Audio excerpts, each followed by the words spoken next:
Well, yeah, no, well, I can't argue with that. I mean, the tale is amazing, and everyone should see it at least once in a lifetime. Hi, this is Aparna Seni, and watching an exclusive coverage for Spirit of Cricket India by Steve Walk. And we have got Steve Walk here. Namaste. Namaste. देखना मत भूलिए आगे इस exclusive interview Steve Walk.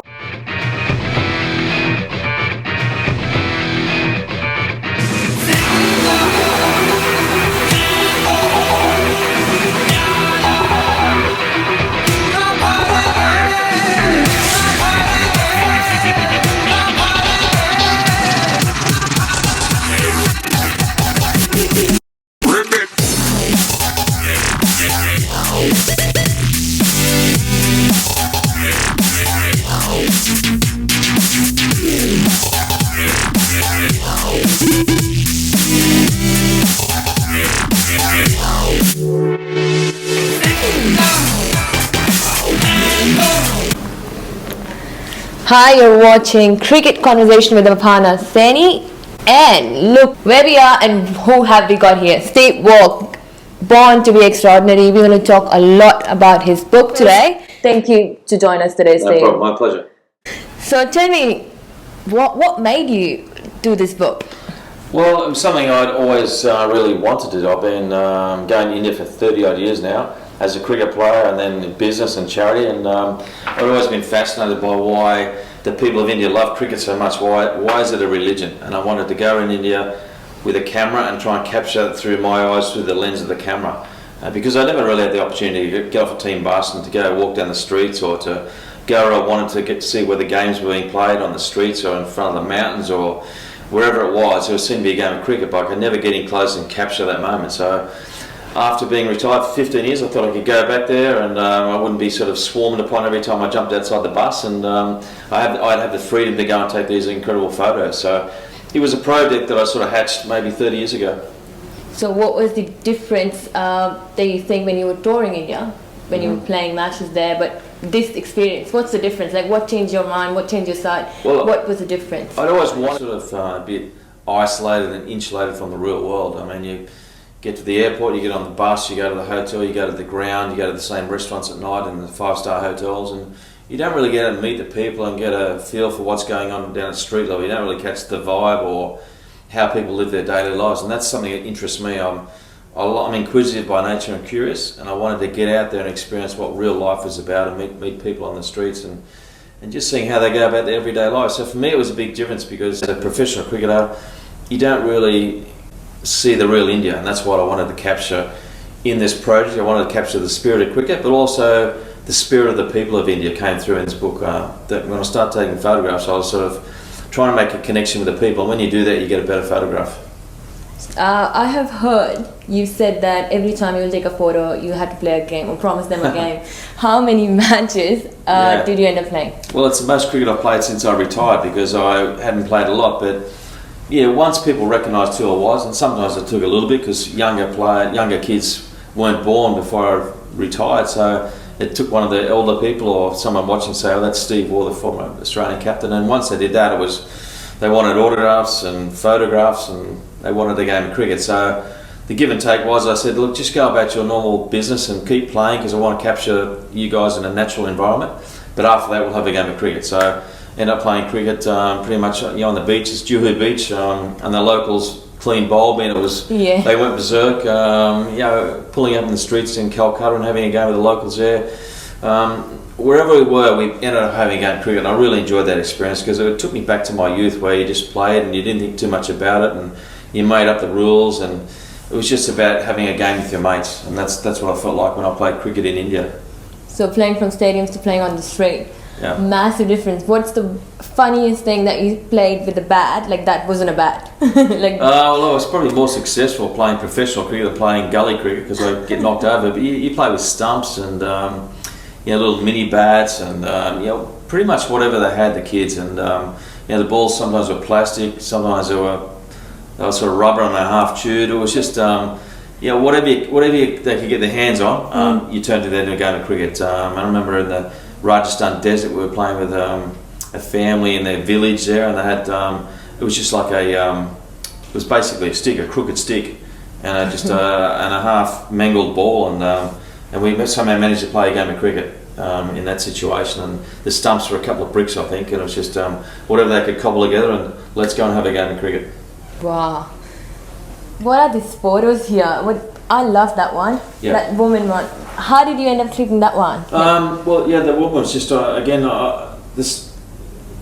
I went over there thinking I should just take photos of cricket. Then it sort of dawned on me that my experience of playing cricket in India was going out in the streets. Even in 1986, I went to the Dhobi Ghat and took photos. I like meeting people and going out there. So to me, that was part of my cricket journey, meeting people. And this was just in Jodhpur.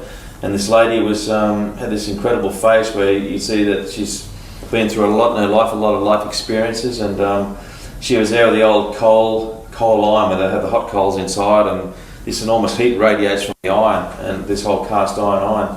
And I just saw all the colours in the background. That to me summed up the street scenes in India. This is one of my favourite photos, most amazing ground probably in world cricket at Dharamshala. And I had the honour or the privilege of spending time with the Girls Cricket Academy. This was the first Girls Cricket Academy in India.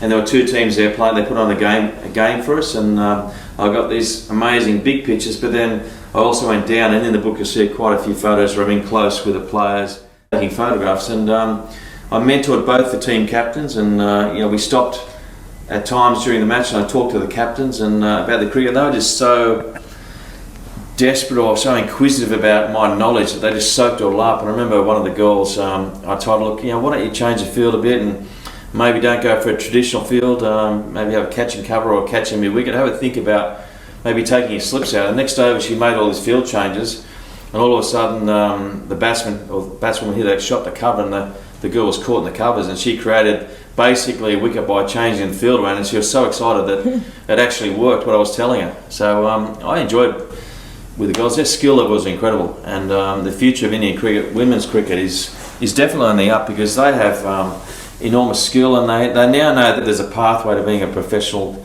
sports person. So that's something in the past where it wasn't possible. So now they can have their heroes, be like the boys look up to Virat Kohli, the girls can look up to the Indian superstars, and they can see there's a way forward, and there'll be money in the game for them as well, which is so it should be. So much talent in a country of 1.3 billion people.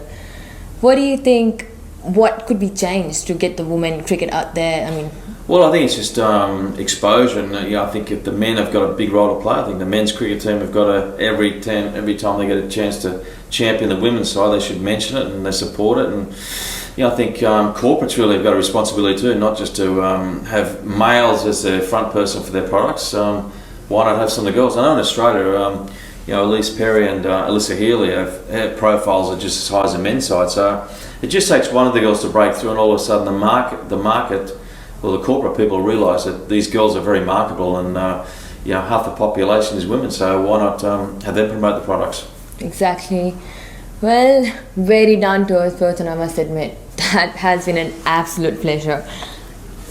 I want to make sure that everyone sees the cover itself. I mean, what's the story about the cover? Why did you choose that? I'd like to hold that for a minute and see your arm strength is, because that's pretty heavy. I'm a tennis player. Yeah, okay, well, that's good. This one is the Taj Mahal, and it took a long time to get because we drove 5 hours to get the Taj, and unfortunately I didn't realise that time of the year in January it was fogged in. So we didn't get the shot, so we had to drive back home another 5 hours, and I thought I've got to go back next morning, so repeated the journey. So it was 18 to 20 hours of driving to get this incredible shot at the Taj, because it's iconic, and it's everyone who goes to India should go to the Taj, and they also should watch a game of gully cricket. So they both came together at the same time. This is perfect. How natural, and clicked by none other than Steve Waugh. Thank you. Well, Steve, absolute pleasure.